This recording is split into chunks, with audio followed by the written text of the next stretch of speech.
Daddy 1911A1 here with the Shade Tree Survivalists. Here in the last couple of months, I've had a couple of viewers ask what I thought about bugging in or bugging out, which was better.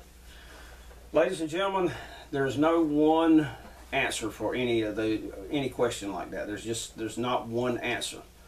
You have to take into consideration a lot of different factors, and you also have to remain flexible. Okay,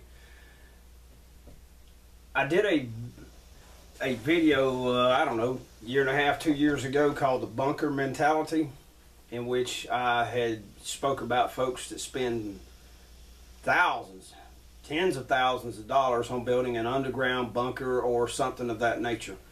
And I want to make a point about history on this one. At the very beginning of at the very end of World War I, after the Allies defeated the Axis powers, the French went in and spent, a very sizable portion of their gross domestic product to build what is known as the Maginot Line. Okay, the Maginot Line was a series of fortified locations, and when I say fortified, I mean bunkers, underground bunkers that were stories and stories and stories deep. Big guns, machine guns, infantry, everything that could live all underground, and if attacked by Germany, they could defend themselves for a long period of time. At the beginning of World War II, when Germany reinvaded, they simply went around the Maginot Line. Okay, they outflanked it, and it became a big stationary turd. It was absolutely no damn good to any damn body, because it did nothing to defend the French, because they were defending along the wrong damn border. Number one, you have to remain flexible. Okay, that was the awesome thing about blitzkrieg warfare. They hit you on the ground, they hit you in the air, and they hit you on your flanks. They never went straight at you. They didn't hit your strong points, they hit your weak points. Okay, if you are in a fight with a man that is much bigger than you, and I can attest to this because, like I've stated in many of my videos, I'm 5 feet 6 inches tall. Right now I weigh 142 pounds, not 151 like I was. I lost 9 pounds of fat and probably 10 or probably 15 pounds that I've gained a little bit of muscle. But I'm a little guy, okay? If I got into a fight with a bigger guy, a much bigger guy than me, I am not going to punch the guy in his face, all right? Because I don't have the reach he does. His longer arms can pummel me to death while I'm trying to get inside to hit him. No. I'm going to take out his damn kneecaps, his balls. I'm going to go for those weak tissues and the weaker part of the body, the face, all right? Instead of punching someone in the face, if I knock them down or get on top of them, I'm going to bite their damn face off. Okay? So you have to remain flexible. You have to attack your enemy's weaknesses, not his strengths. Okay? That's one of the key things in warfare. If you're attacking your enemy's strength, you are a damn fool. Sometimes it cannot be avoided. There's just no room to maneuver, whatever, and it's just basically a war of attrition. And you pound them and pound them and pound them if you have manpower superiority. And if they cannot retreat, you may eventually overcome them. A really good study on that particular subject is the Battle of Okinawa, known as the ultimate battle of World War II. It was absolutely a blood feud between the United States of America and the Empire of Japan. And we had to attack their strength. There was just no way to go around them. There was not, there just wasn't.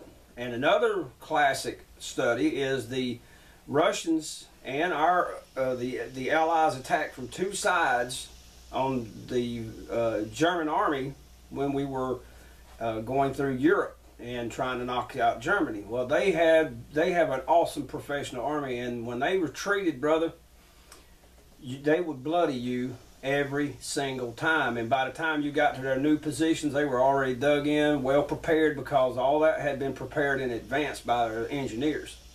Now, this applies to us in this right here. in bugging in or bugging out. You have to remain flexible. You have to think about where you live at. Okay, for instance, where I live at, there are 2 nuclear power plants very close.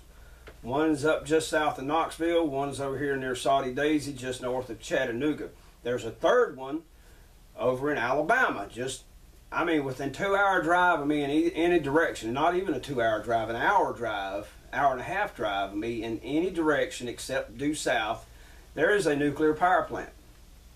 So if I were to take all my provisions for a bug out location and put it near me within an hour drive, I'd be in the footprint of a leak at a nuclear power plant.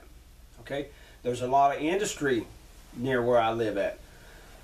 So those are things like that. If there was a spill, a leak, a terrorist attack that made it leak, you have to keep those things in mind. Okay, it's not just, okay, well, what if the government tries to do this, or what if an invading army tried to do that? You got to take into consideration all that also. I would say you need multiple locations. I would say you need to, ahead of time, you need to decide on some rally points that you and your family, friends, and your fellow militia, Minutemen can, in an emergency where there's no communications, you have a set of rally points that you all can rally at, and you can combine your resources. If you stockpile, just strictly stockpile food and all that, you're going away from home for a couple of reasons. All right, number one, you don't know how to grow and preserve your own food. If you don't hunt, and understand how to prepare meat and so forth, your supplies will eventually run out. If it's man-made, pre-packaged, has a limited shelf life, number one. I mean, of course, you do want to store stuff up. I would say, don't put it all in one place. Okay, it's like that Maginot Line. The French put all their resources, their national treasure, for 20 years. 20 years, a substantial part of their GDP into the Maginot Line, and the Germans simply said, "Up yours, buddy," and went around the damn thing and defeated them any damn way, and did so in 6 weeks flat. Okay, so I would say you need to prepare your home. You need to prepare an alternate location as your primary, and then you need several backups. But as in 9/11, okay, for you young people out there who may be tuning in, on 9/11, September 11th, 2001, when the terrorists hit us, the trade centers went down. The cell phone networks were so jammed by people trying to make emergency calls, by people trying to call to see if their loved ones were okay, and all the calls coming out of the towers to their loved ones telling them that they love them that last time before the damn towers fail or they burn up or whatever the case may be. It jammed the network so tightly that you couldn't make a call.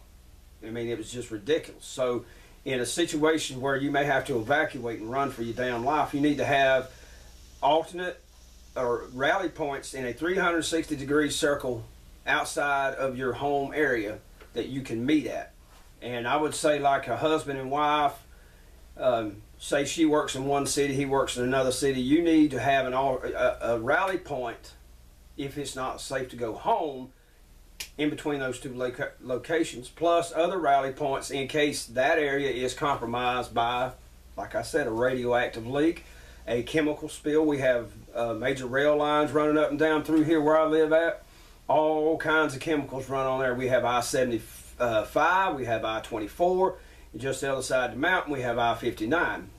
Tanker truck roll over, some kind of chemical spill, we may have to evacuate in a damn hurry. I would definitely have it where all your important documents, Uncle Fester, this is important for you. You have adopted some children, so you need to have your adoption papers. You need to have all these different items, Social Security, Medicaid, insurance, your you know, all your important documents like that, you would definitely need to have in one central location. You can grab it, throw it in your vehicle, and haul butt. Okay? If it's a situation where there's an invading army or whatever, you might want to be able to burn your damn location to the damn ground. Remember, give no aid and comfort to your enemy. So if for some reason you know your stockpile of ammunition, water, food, whatever will be compromised by the enemy, you will want to be able to destroy it. Do not leave it for the enemy to use against you. Scorched earth program. Okay, that was what the Germans were doing as they retreated across Germany at the end of, well, hell, Europe, toward the end of World War II. And the Russians did an excellent job of it when the German army invaded Russia at the beginning of World War II.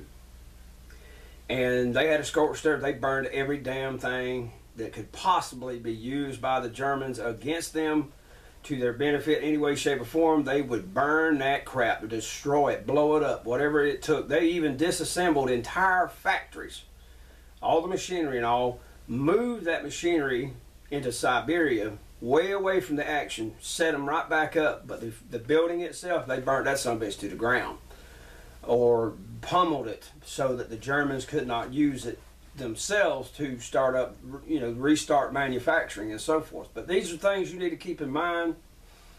You need to keep in mind, is my area a flood zone? Is my area a wildfire zone? Is there an active volcano near me? Is my area prone to massive tornadoes, hurricanes? Is there so much industry that could possibly cause a hazardous leak, such as, like I've already stated about the nuclear power plants in my area? Which way are the prevailing winds blowing at certain times of the year? This is information you keep in your head, so if there's a leak, you'll know whether it will possibly come down through here and contaminate. So, like this time of the year, the weather patterns for the most part come from the southwest to the northeast, okay, where I live at. So if one of those plants were to leak, more than likely it would go to the northeast. But during the winter time, it comes from the northwest coming down through here. So Saudi Daisy or the one over here in Alabama could possibly contaminate my area. So that's something I have to keep in consideration. And I also have to have alternate locations I can go to in a damn hurry. So those are things you need to think about, ladies and gentlemen. Study your history. Okay? Politicians are the greatest mass murderers of all time. I mean, Mao, Stalin, Hitler, the U.S. federal government against the Native Americans, and on and on. The Armenians, the Turks murdered the Armenians, and just on and on and on and on and on and on and on in history. So you want to keep that in mind also. With the political climate the way it is, with our tyrannical government that is going on right now, and yes, I'm telling you flat out, it is not my opinion, but fact, that Obama is a fucking traitor. Simple as that. Some folks agree with that, some folks don't. I'm sorry for you. That's all I know to tell you. But you need to keep that in mind. Okay? You need to keep that in mind. And one more thing.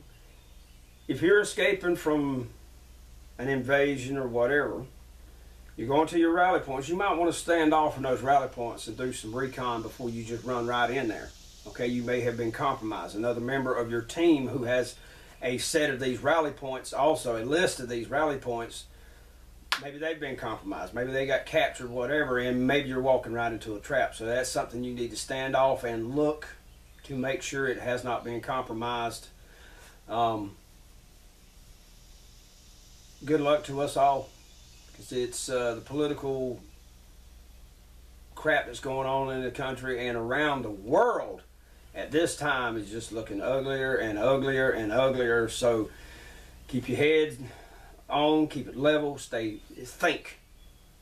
And you need to do this before anything happens, because if you don't have a plan, you don't have a basic layout and idea, and maybe even practice it, war game it in you know, reality,